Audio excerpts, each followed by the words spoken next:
Alrighty, hello everybody, happy Friday. So we finally have some good weather, so that is a big relief. Maybe go outside today, give yourself a little brain break and go outside, enjoy the sun, let the vitamin D form in your skin. Oh my goodness, I'm so glad it's sunny outside today. It's been a week of gray skies. So we're getting through to the second part of lesson 8 today. That's what this video is going to be about, numbers 16 through 22. And here we're dealing with a certain type of ionic compound, and these are ionic compounds that contain metals that form different ions. So if we go back up to Model 1, you're going to see like the alkali and the alkaline earth metals. These all form only one type of ion. They only have a single charge, +1, +2. But these transition elements and a couple down here, you're going to be working primarily with the ones that are shown in this model. These form different charged cations. So for example, iron forms a +2 cation, but it also can form a +3 cation. Some elements are just kind of weird like that and funky, that they are just able to form multiple different types of charges.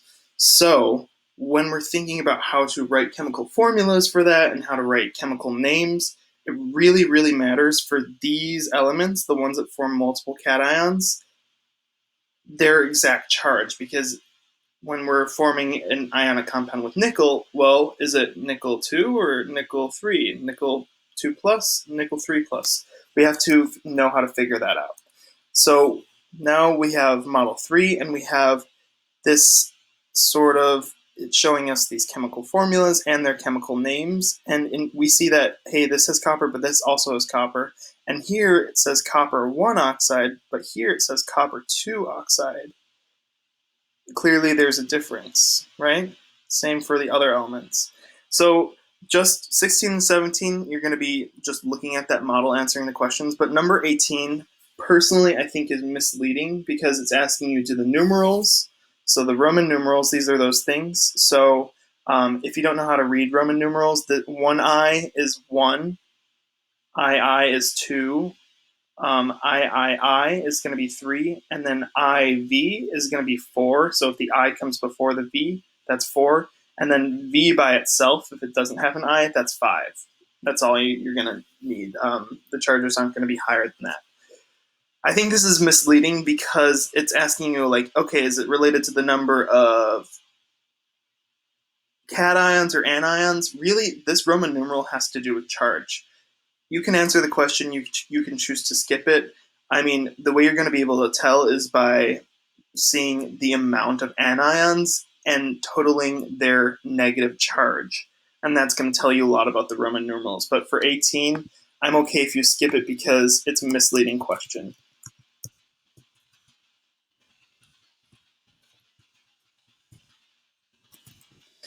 Now, I want to talk about number 20 down here. So keep in mind that the sum of charges in ionic compounds must equal 0. Use the chemical formulas in Model 3 to answer the following questions. So identify the charge in the copper atoms in copper 1 oxide and copper 2 oxide, respectively.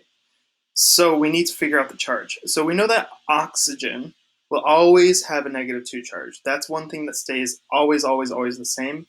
These anions, these nonmetals, they will always have the same charge. The halogens, they have a -1. Oxygen and sulfur, -2. Nitrogen and phosphorus, -3. So that's a constant. That's never going to change. So we can use that to determine the charge of the cations. So here, copper 1 oxide. So that's going to be this one. We know that this oxygen has a -2 charge, and we see that there are two copper cations, right? So what charge do we need to cancel out this -2? If we 1 plus charges, that means we're going to be able to make this total 0. Now here we only have 1 copper. That means this copper has to have a charge of +2 to cancel out a -2.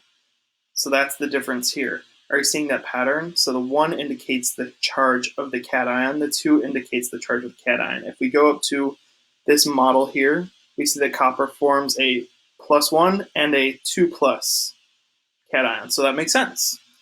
So to answer number 20, what do the Roman numerals in the compounds described in question 19 indicate? Those Roman numerals are going to describe the charge of the metal cation.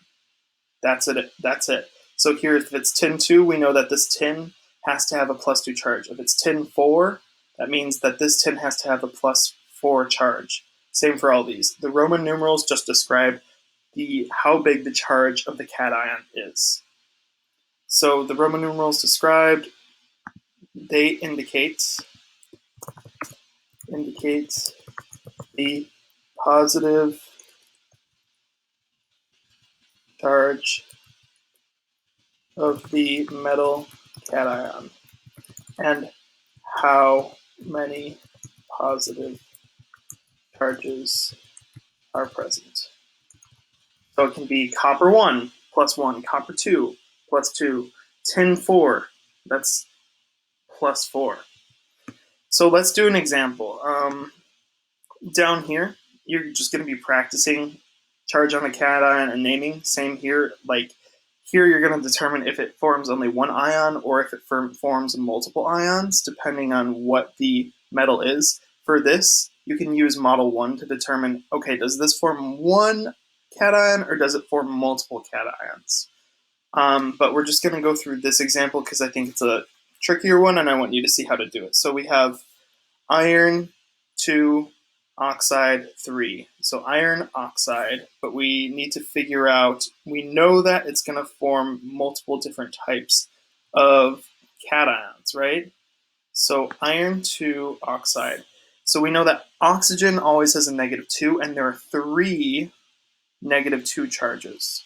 So 3 times -2 equals -6. There are only 2 irons, so to cancel out the -6 charge, we're going to have a charge of +3 on this iron, right? So if the iron is +3, Fe 3 plus,